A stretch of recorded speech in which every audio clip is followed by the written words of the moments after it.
हाँ, good morning बाबू। Class 8 ध्यान दो। आज हम लोग इस चैप्टर का जो ये चैप्टर 3 है, expansion of the European power in India, Bharat में यूरोपीय शक्तियों का जो विस्तार था उसमें लास्ट फेज पढ़ रहे हैं, जिसमें हम लोग एनेक्सेशन ऑफ पंजाब, ठीक है, ये टॉपिक चैप्टर तुम देख सकते हो, एनेक्सेशन ऑफ पंजाब। और नेक्स्ट है एनेक्सेशन ऑफ सिंध, और उसके बाद नेक्स्ट है एनेक्सेशन ऑफ अवध।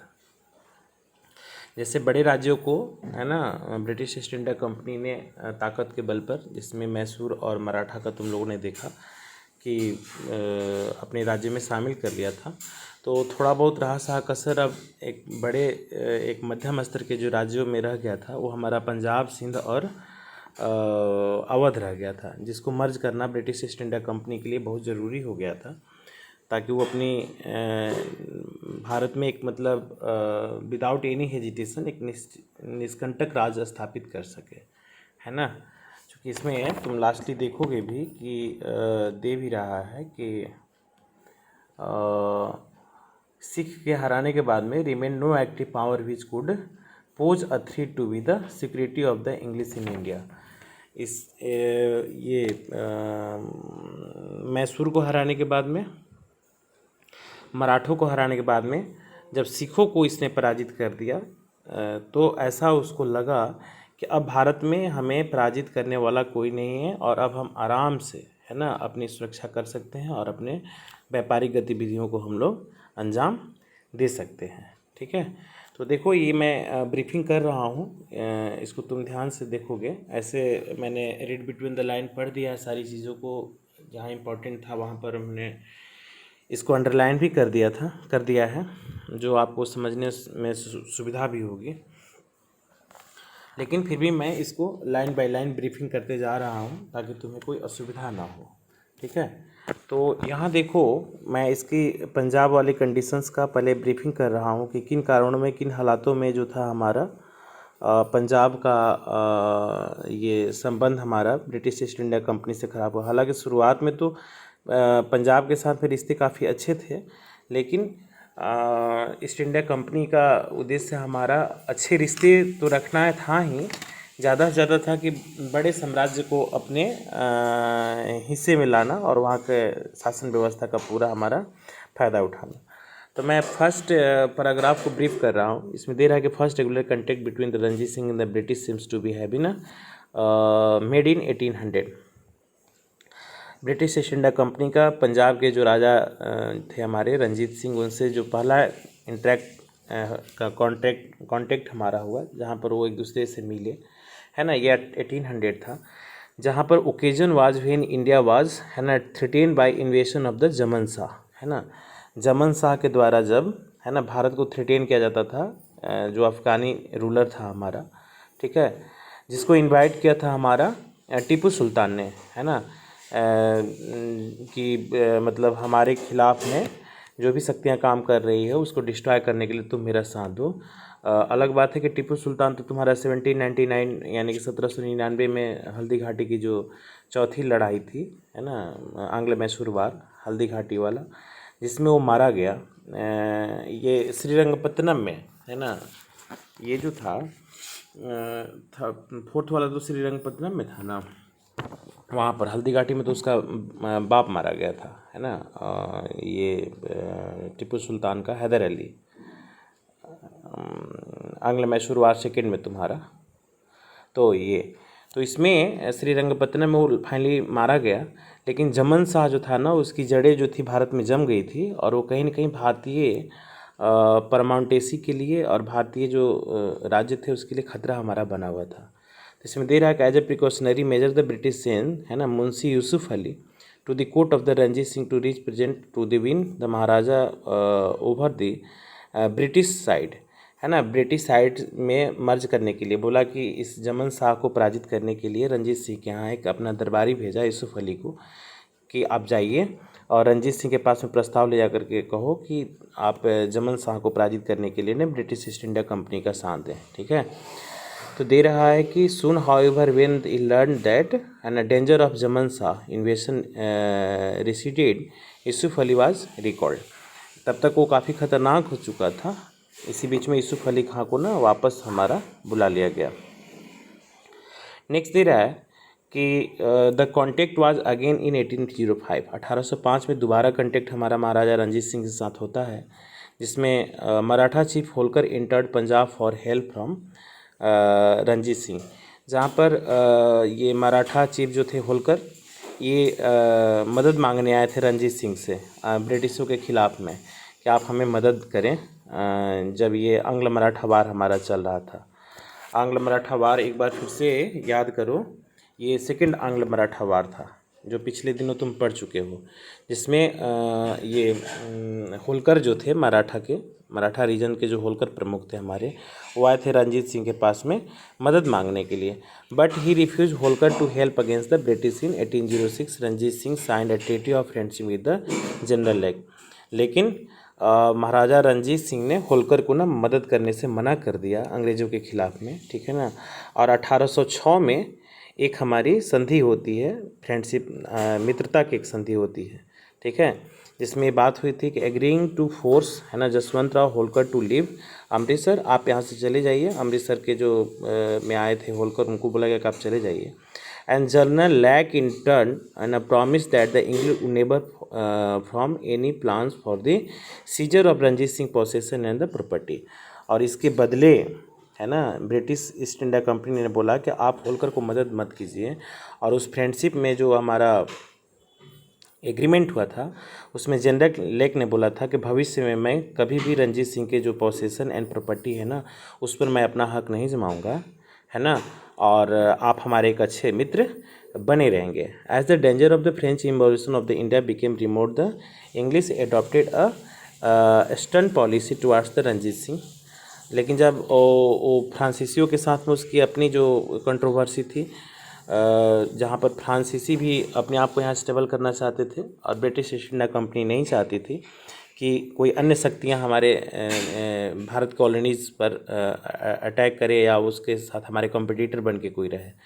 तो इस हालातों में रणजीत सिंह के साथ जो एग्रीमेंट हमारी हुई थी ना, उस पर उसको कहीं न कहीं एक स्टर्न पॉलिसी कहा जाता है, जो बदलाव लाने की दिशा की तरफ बढ़ने लगा रणजीत सिंह के साथ में।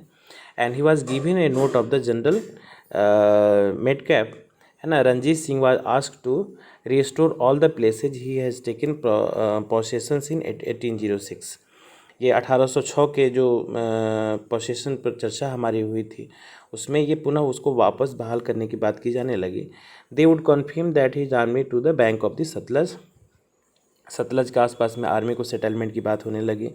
Ranjit Singh are not ready to accept the demand.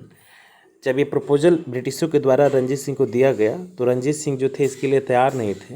However the withdraw his troops from Ambala and Sahnewal but continue to retain Faridkot, है ना। Ranjit Singh was fortified the fort of Gobindgarh. इस तरीके से रणजीत सिंह ने अम्बाला और सानीवाल में जो थे वहाँ पर इसको कंटिन्यू कर दिए, वापस ले लिए, अपने ट्रूप को वापस खींच लिए। और एक वहाँ जगह है फरीदकोट जहाँ पर वो उसको रिटेन करने के लिए उन्होंने बोला, ठीक है। और उसने गोविंदगढ़ के दुर्ग को ना दुर्गीकरण करवाना हमारा प्रारंभ कर दिया। बस द लास्ट से Ranjit Singh change his mind and agree to sign the treaty of Amritsar in 1809। लेकिन लास्टली उन्होंने अपने इरादे को बदला 1806 के बाद में, और 1809 में अमृतसर में एक हमारी संधि होती है ब्रिटिशों के साथ में, जहाँ पर उसको हर संभव मदद करने की बात हमारी की जाने लगी। रणजीत सिंह ने प्रॉमिस किया कि चलो मैं आपको मदद कर दूंगा। इसके बाद नेक्स्ट ईयर आएगा, one of the effect of treaty of Amritsar was that the British governor was able to take the Sutlej state under the protection, है ना। ये हुआ 1809 में जो अमृतसर में संधि हुई, इसका एक साइड इफेक्ट देखने को मिला, जहाँ पर ब्रिटिश ईस्ट इंडिया कंपनी जो थी ना, वो कहीं ना कहीं सतलज और उसके आसपास के राज्यों को ना अपने प्रोटेक्शन में लेने की बात उन्होंने कही। Ranjit Singh advance in the east was checked, but it was given a carte valence so far as the region of the west of the Satluj was concerned। उन्होंने बोला कि ठीक है, इसके साथ साथ में पश्चिमी क्षेत्रों को भी ना हमारा उसमें मर्ज करने की बात करें, कंसर्न करने की बात की जाने लगी। लेकिन इसमें जो सबसे इम्पोर्टेंट घटना हमारी होती है, the death of Maharaja Ranjit Singh in June 1839 was followed by the political instability and the rapid change of the government in Punjab. ये कह रहा है कि दुर्भाग्यवश 1839 में, यहाँ पर थोड़ा सा इसको देख लो, मार्कर मैं ला देता हूँ ब्रश के साथ में। हाँ, इसको बहुत इम्पोर्टेंट है। हाँ, इसमें दे रहा है कि after the death of Maharaja Ranjit Singh in June 1839 was the political instability and rapid changes of the government in Punjab. Maharaja Ranjit Singh की मृत्यु के बाद में एक बहुत बड़ी राजनीतिक अस्थिरता है ना, और एक बहुत ही ज़्यादा बड़े स्तर पर सरकार में बदलाव देखने को मिला। छोटे छोटे समय पर शासन करने लगे। देर आर उसमें कि ultimately the power fail into the hands of the brave and patriotic, है ना, पेट्रियट जो होते हैं हमारे, जो देशभक्त होते हैं, बट एंड अटरली, है ना, इनडिसिप्लिन आदमी। उसके बाद में रणजीत सिंह के मरने के बाद में छोटे छोटे शासकों का आना हमारा प्रारंभ हुआ, है ना, लेकिन उनके पास में जो आर्मी थी वो अनडिसिप्लिन थी, अनुशासनहीनता उसमें देखने को ज़्यादा मिलता था। This led to the British to take across the Sutlej upon the land even through that sign near the treaty in 1809। 1809 और उसके पहले की जो फ्रेंडशिप हमारी थी ब्रिटिश ईस्ट इंडिया कंपनी का महाराजा रणजीत सिंह के साथ में, बाद में तो महाराजा रणजीत सिंह के बाद में जितने भी शासक हमारे आए उसमें कहीं ना कहीं योग्यता कुछ हद तक थी, लेकिन वो आर्मी के साथ में या एक डिप्लोमेटिकल जो हमारा बिहेव होता है, दो राजाओं के बीच में, दो शासकों और दो राज्यों के बीच में जो हमारा होता है, वो कहीं ना कहीं महाराजा रणजीत सिंह की तरह बड़े डिप्लोमेट नहीं निकले। नतीजा ये हुआ कि ब्रिटिशों को ना ये लगने लगा कि कहीं ना कहीं ये पंजाब और उसके जो शासक हैं हमारे लिए खतरे बन सकते हैं, ठीक है। तो ये उनके बीच में ना एक कंट्रोवर्शियल रिलेशन हमारा क्रिएट कर दिया, जिसमें दो युद्ध हमारा प्रारंभ हो गया। मतलब जो दोस्ती था ब्रिटिश ईस्ट इंडिया कंपनी और महाराजा रणजीत सिंह के बीच में, वो कहीं ना कहीं डिस्ट्रॉय होता दिखा। और इसमें दो कंटिन्यूअस वार देखने को मिलते हैं हमारे, एक 1845 से 46 एक साल के लिए, और एक हमारा 1848 से 1849 के बीच में। तो मैं यहाँ पर दोनों रणजीत सिंह के बाद की जो घटनाक्रम है हमारी, उसको जो इम्पोर्टेंट चीज़ है मैंने अंडरलाइन कर दिया है, और एक इसको स्टोरी के बेस पर ना तुम लोग को मैं समझा दे रहा हूँ, ताकि ये तुम्हें और ज़्यादा सुविधा देगा, तो उससे तुम्हें और ज़्यादा सहूलियत होगी। छोटे छोटे ब्रीफिंग्स में ज़्यादा अच्छा है कि इसको सामूहिक तौर पर मैं इसको ब्रीफ कर देता हूँ। तो ये कंटेंट तुम्हारे सामने है, फर्स्ट आंग्ल सिख वार और दूसरा हमारा सेकेंड आंग्ल सिख वार। तो देखो ये दे रहा है कि जून 1839 में महाराजा रणजीत सिंह की मृत्यु के बाद पंजाब में जो राजनीतिक अस्थिरता फैली, जिसमें बहुत जल्दी सरकारें बनी और बिगड़ी, जिसमें स्वार्थी और भ्रष्ट नेताओं का ना बोलबाला हो गया।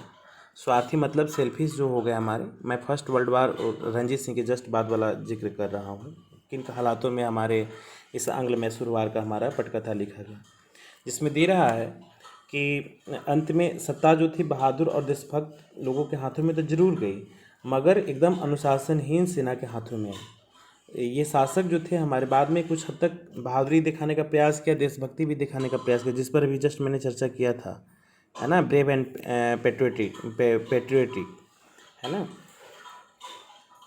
हाँ, तो इसके बाद अंग्रेज सतलज पर 5 नदियों के देश की लालच भरी निगाहों से देखने लगे, यानी कि 5 नदियों का जो देश था उस समय हमारे जो एरिया था, साम्राज्य था, जिसको पंजाब कहा जाता था, ठीक है, जहाँ के राजा थे रणजीत सिंह, ठीक है।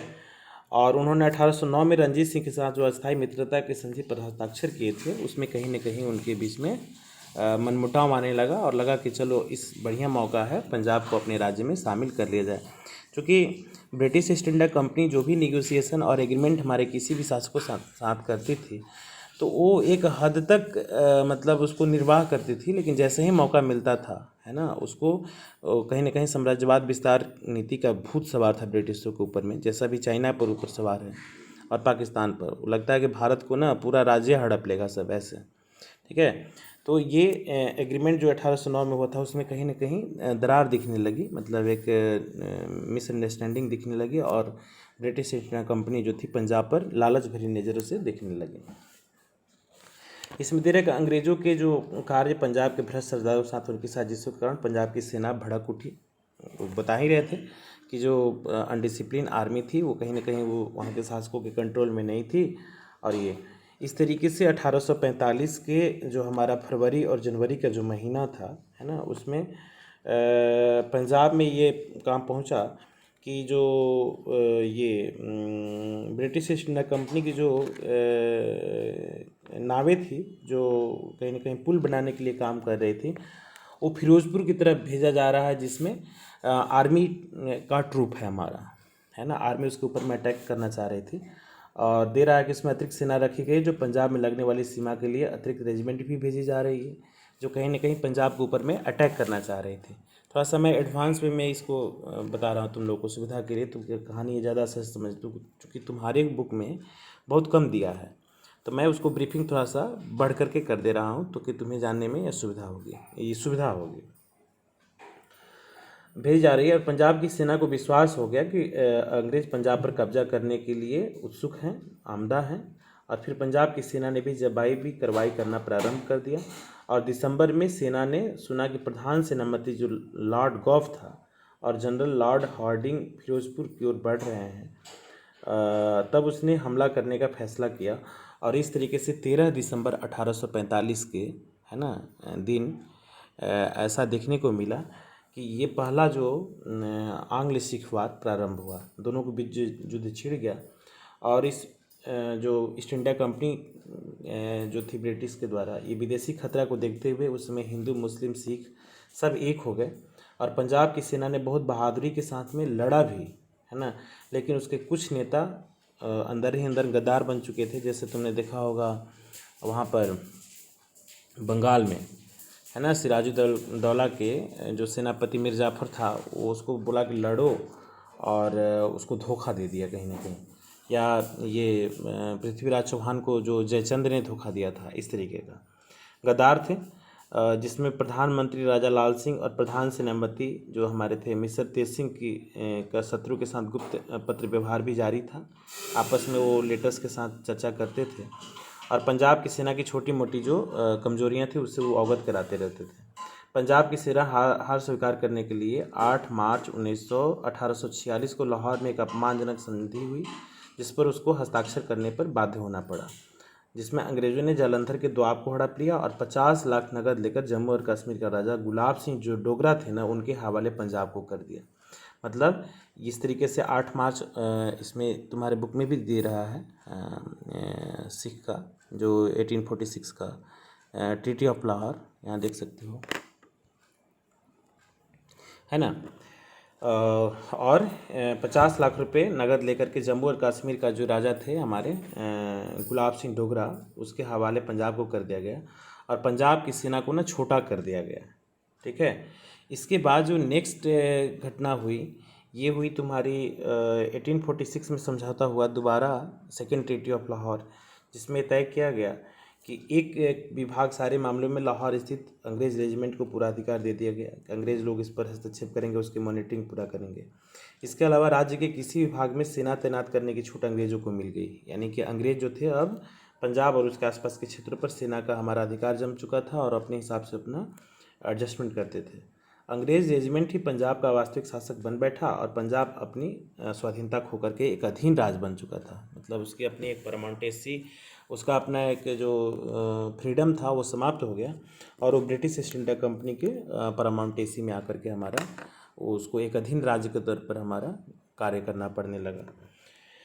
तो नेक्स्ट दे रहा है कि भारत में खुल करके साम्राज्यवादी आक्रमणों को समर्थन करने वाले जो ब्रिटिश अधिकारियों का भाग था वो अभी भी असंतुष्ट था और पंजाब पर सीधे सीधे ब्रिटिश रूल लादना चाहता था।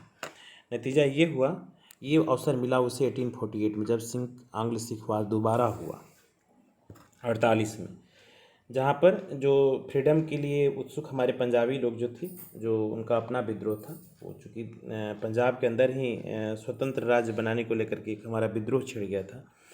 तो वो तो ब्रिटिश ईस्ट इंडिया कंपनी तो चाहती ही थी, डिवाइड एंड रूल वाला कंसेप्ट कि तुम्हारी गलतियों का हम फ़ायदा उठाएं और तुम ही लोगों को उकसा करके आपस में लड़ा करके काम निकाल लें। तो इसमें दे रहा है कि ये स्थानीय जो विद्रोह थे वो एक अवसर लेकर के आया ब्रिटिश ईस्ट इंडिया कंपनी के पास में, और इसमें से दो प्रमुख नेता जिसमें मुल्तान सिंह के मूलराज और लाहौर के छतर सिंह जो अटरीवाल थे, ये अगुवाई कर रहे थे उस विद्रोह का।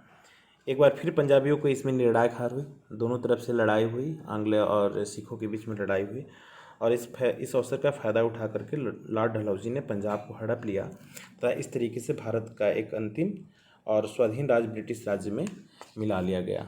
और इसमें सबसे इम्पोर्टेंट लाइन तुम्हारा है, देखो दे रहा है इसमें कि ये लाइन पढ़िए, after then destruction of Sikh power. इस लाइन को मैं पढ़ के तुमको समझा देता हूँ। हाँ, ये इसमें दे रहा है कि destruction of Sikh power there remain no active power which could pose to threat the security of English in India. इस तरीके से ये दो लड़ाइयों के बीच जब इसने पंजाब को अपने राज्य में शामिल कर लिया, तो बंगाल से जब ये हमारा ट्रूप चला था, आगे बढ़ा था ब्रिटिश ईस्ट इंडिया कंपनी का, वो एक एक करके निज़ामों को है ना पोपट बना करके, कठपुतली बना करके उसने मैसूर को जीता, जिसमें हैदर अली और टीपू सुल्तान जैसे महत्वाकांक्षी शासक को पराजित करके एक बड़ा साम्राज्य हाथ में शामिल कर लिया। फिर उसने मराठों को ठिकाने लगाया, और मराठों को ठिकाने लगाने के बाद में थोड़ा बहुत रहा सहा एक चैलेंज दिख रहा था पंजाब, तो उसने पंजाब को भी ना डिमोलिश कर दिया। इस तरीके से पंजाब को डिमोलिश करने के बाद में ये लाइन उसमें ऐड कर रहा है कि उसको अब भारत में कोई खतरा नहीं था, है ना, निष्कंटक राज हमारा कर सकता था। इसी बीच में ये एक घटना होती है सिंध क्षेत्र का। तो सिंध विजय का जो कहानी थी हमारी 1843 का, उसको भी मैं यहाँ पर अंडरलाइन कर दिया सारी इंपॉर्टेंट चीज़ों को, और मैं इसको भी ना ब्रीफिंग कर देता हूँ। ये थोड़ा सा कम है, थोड़ा सा एडवांस में तुमको बता देता हूँ ताकि तुम्हें सुविधा होगी समझने में। दे रहा है, सिंध की कहानी जो है, यूरोप और एशिया में अंग्रेज़ों और रूसों की शत्रुता बढ़ रही थी। ये इसकी जो बाहरी शक्तियों के साथ में जो लड़ाई चल रही थी अंग्रेज़ों के साथ में हमारी, जिसमें फ्रांस, रसिया, डेनिश, डच जो थे हमारे, तो ये 1840-42 के समय में है ना ब्रिटिश ईस्ट इंडिया कंपनी का जो अगला झगड़ा था हमारा वो रसियन लोगों के साथ था, और अंग्रेज़ों को भय था कि अफ़गानिस्तान या फारस के रास्ते जो रूसी भारत पर हमला कर सकते हैं और कहीं ना कहीं हमारे लिए एक चैलेंज बन सकते हैं।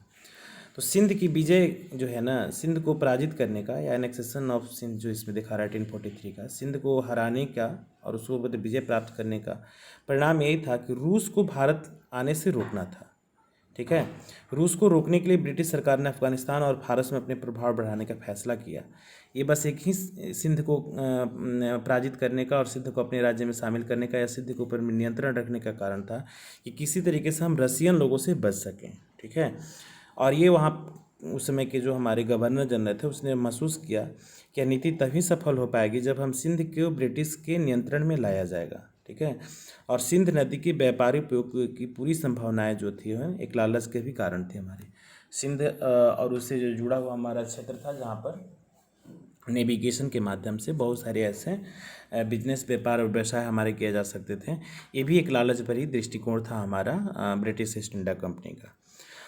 और इसमें दे रहा है कि 1832 में एक संधि की गई थी जिसमें सिंध के सड़कों और नदियों को ब्रिटिश व्यापार के लिए खोल दिया गया था, और सिंध के अमीर कहलाने वाले सरदारों ने 1839 में एक सहायक संधि पर हस्ताक्षर किए गए थे, जिसके अंत में यह वायदों को भुलाकर उनके राज्य को कोई आंच नहीं आने दी जाएगी। और सर चार्ल्स नेपियर ने 1843 में एक संक्षिप्त अभियान के बाद सिंध का अधिग्रहण कर लिया, और इससे पहले नेपियर ने अपनी डायरी में लिखा था, इसमें नेपियर का जिक्र तुम्हारा कर रहा है, ठीक है ना, उसको तुम देख लेना, उसको मैं ब्रीफिंग कर रहा हूँ, जिसमें ये बात हुई थी कि हमें सिंध पर कब्जा करने का कोई हक नहीं है, कोई इंटेंशन नहीं था, मतलब उसको कोई राइट नहीं था सिंध पर कब्जा करने का, लेकिन फिर भी हम ऐसा करेंगे क्योंकि यह बदमाशी जो है ना, ये जो गलत डिसीजन हम लोग का है, एक बहुत ही लाभदायक, उपयोगी और मानवीय उदाहरण होगा। यह काम करने के बदले उससे पुरस्कार स्वरूप 7 लाख रुपए मिले थे। इसमें जो जिक्र कर रहा है, मैं एक अतिरिक्त जो बुक के माध्यम से तुमको कन्विंस कर रहा हूँ, है ना, जिसमें सिंध पर अटैक करने का कोई इंटेंशन ना होने के बावजूद भी उसे ऐसा लगा कि अगर हम रशियन शक्तियों को रोक सकते हैं, ठीक है ना, तो कहीं ना कहीं हम भारत में अपने आप को सुरक्षित महसूस करेंगे। और इस तरीके से 1843 में, है ना, इसने सिंध पर हमारा अपना अधिकार जमा लिया। इसके बाद जो नेक्स्ट कहानी तुम्हारी अवध की है, तो अवध याद कीजिए। अवध का इतिहास बहुत पुराना है और अवध की घटना याद करो जब तुम ये प्लासी की लड़ाई 1757 और 1764 में जो बक्सर की लड़ाई हुई थी, उसी समय से जो अवध क्षेत्र था ना हमारा, वो कहीं न कहीं ब्रिटिश ईस्ट इंडिया कंपनी के नज़रों में गड़ा हुआ था। और उसका नज़रों में गड़े होने का सबसे बड़ा कारण हमारा ये था कि अवध रीजन जो था ना हमारा, वो धन्य धान्य से परिपूर्ण था, ठीक है, मतलब वहाँ पर वेल्थ बहुत ज़्यादा था। तो इसमें जो अगली पॉलिसी लॉर्ड डलहौजी का था 1856 के संदर्भ में दिखा रहा है, जो डॉक्ट्रिन ऑफ लैप्स था, हड़प नीति, जिसके माध्यम से ये लॉर्ड डलहौजी ने इस राज्य को अपने राज्य में शामिल किया था।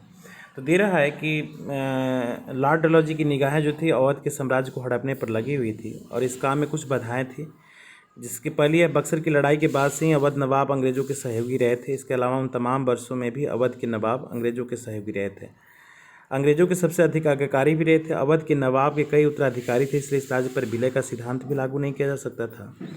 और अवध के नवाब को राज्य से वंचित करने के लिए किसी और बहाने की जरूरत थी। अब देखो, जब 1757 और 64 के बाद में, 64 में चूंकि अवध भी पराजित हमारा हुआ था, तो जो एग्रीमेंट हमारा हुआ था अवध के नवाब के साथ में, है ना, तो अवध के नवाब जो थे काफ़ी आज्ञाकारी थे और उसने उस दौर में क्लाइव के साथ में उसने एग्रीमेंट किया था कि आप जैसे कहेंगे उसके अकॉर्डिंगली हम लोग शासन करेंगे, है ना, और आपको जितना मतलब टैक्स रेवेन्यू चाहिए वो भी हम देंगे, लेकिन आप हमारे स्वाधीनता पर ना चोट ना करेंगे, ऐसा। तो इसमें दे रहा है कि ये अवध के नवाब आज्ञाकारी होने के बावजूद, उस नवाब जो थे अंग्रेज़ों के अच्छे सहयोगी होने के बावजूद, तो आप मान लो कि कोई आदमी तुमको भेक्स करना चाहता है, कोई प्रपोजल रखता है कि चलो एक, बोले कि ठीक है सर, हम ये बात को मानते हैं और आप जो कहेंगे वही होगा। तो अब 2 बातें, 3 बातें, 4 बातें जो कहते हैं वो मान लेते हो और हमें कहीं ना कहीं तुम्हें टॉर्चर करके तुम्हें मतलब गुलाम बनाना है। तो अब इसके सामने एक समस्या खड़ी हो गई कि अवध के नवाबों को कैसे यहाँ से हटाया जाए। अंत में तो ये एक बहाना सूझा, है ना, इसको कहते हैं ना ढाई मार के लड़ना। अंत में लॉर्ड डलहौजी ने अवध की जनता की दशा को सुधारने का विचार का सहारा लिया।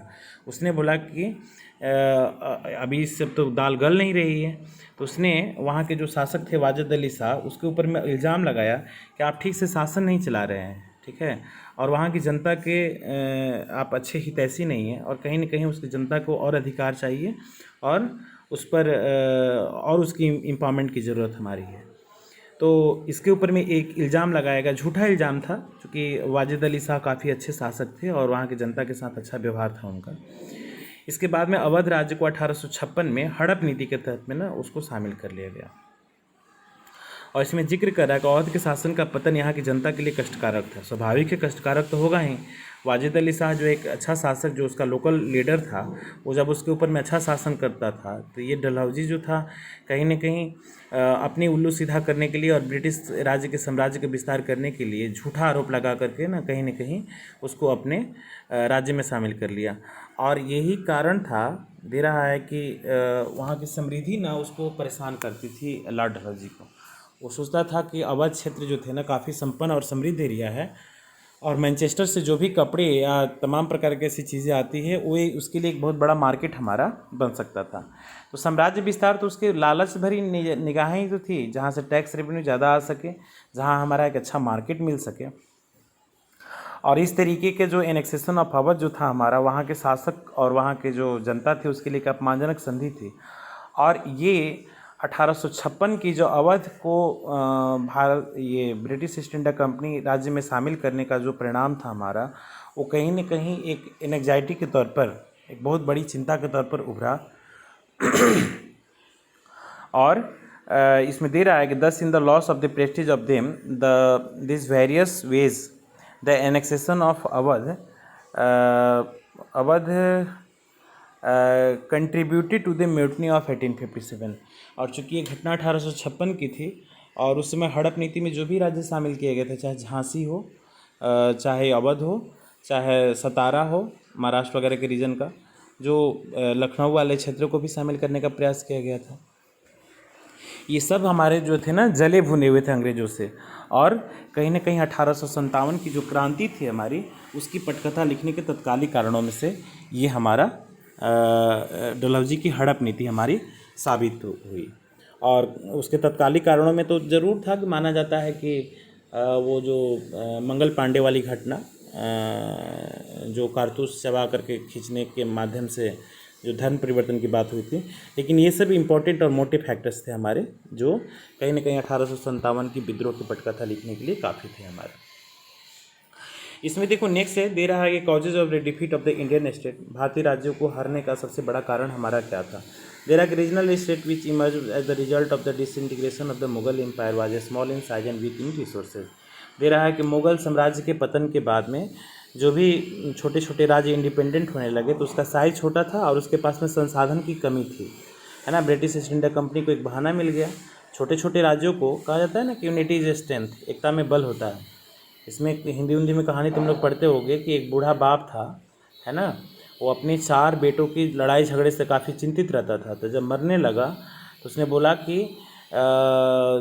ये 4 लाठी का एक बंडल बनाओ, है ना, और बोला कि सारे बेटों को बोला कि एक एक करके इसको तोड़ने का प्रयास करो।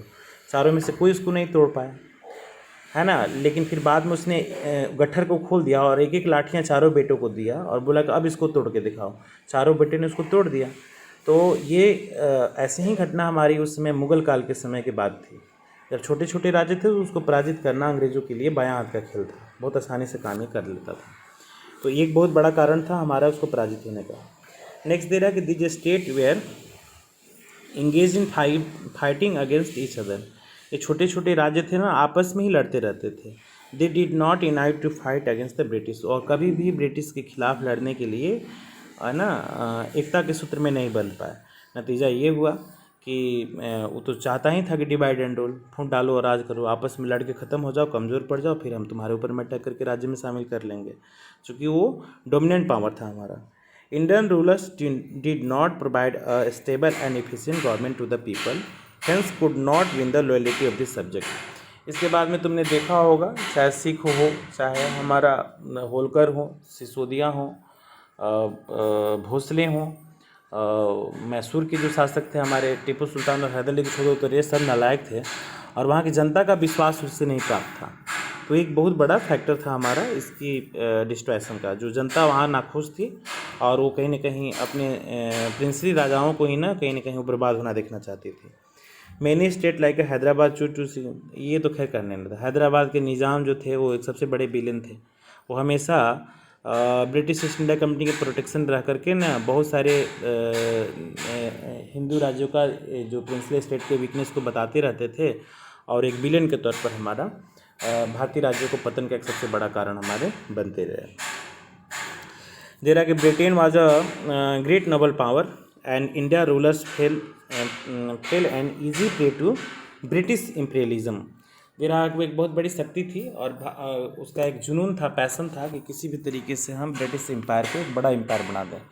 और मैंने तुमको बताया ही कि भारत वर्ल्ड के 206 देशों में जो अमेरिका को अगर बाहर हम कर देते हैं, अमेरिका चूँकि कॉमनवेल्थ का पार्ट नहीं है, 192 देश हमारे जो है ना कॉमनवेल्थ का पार्ट है। और ये जो कॉमनवेल्थ के पार्ट हैं वो कहीं ना कहीं ब्रिटिश ईस्ट इंडिया कंपनी का इसके ऊपर में प्रभाव हमारा था। इवन अमेरिका भी उसमें था, अमेरिका को भी ऐड करो तो मान के चलो कि 206 देशों में कहीं ना कहीं 200 देशों पर इसका शासन कभी हुआ करता था। तो ये कहा जाता था कि साम्राज्यवाद विस्तार की नीति में ब्रिटिश ईस्ट इंडिया कंपनी इस स्तर पर हावी थी। ये कहा जाता था कि ब्रिटिश ईस्ट इंडिया कंपनी का सूरज कभी अस्त नहीं होता था, यानी कि अगर भारत में अगर शाम हो गई तो कहीं अमेरिका में सूर्योदय हो जाता था, जो ब्रिटिश ईस्ट इंडिया कंपनी के राज्य में ही हमारा शामिल हुआ करता था।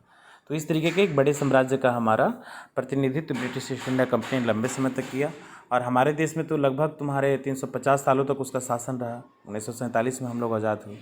ठीक है, तो इस तरीके से विस्तारवाद नीति का पूरा हमारा एनालिसिस इस वीडियो क्लिप के माध्यम से मैं कंप्लीट कर दिया।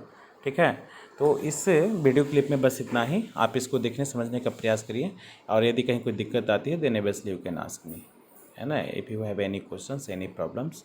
ठीक है, मैं क्लास में मदद करने के लिए तुम लोग को तैयार रहूँगा। ठीक है, चलो, तो इस वीडियो क्लिप में इतना है बाबू। ओके।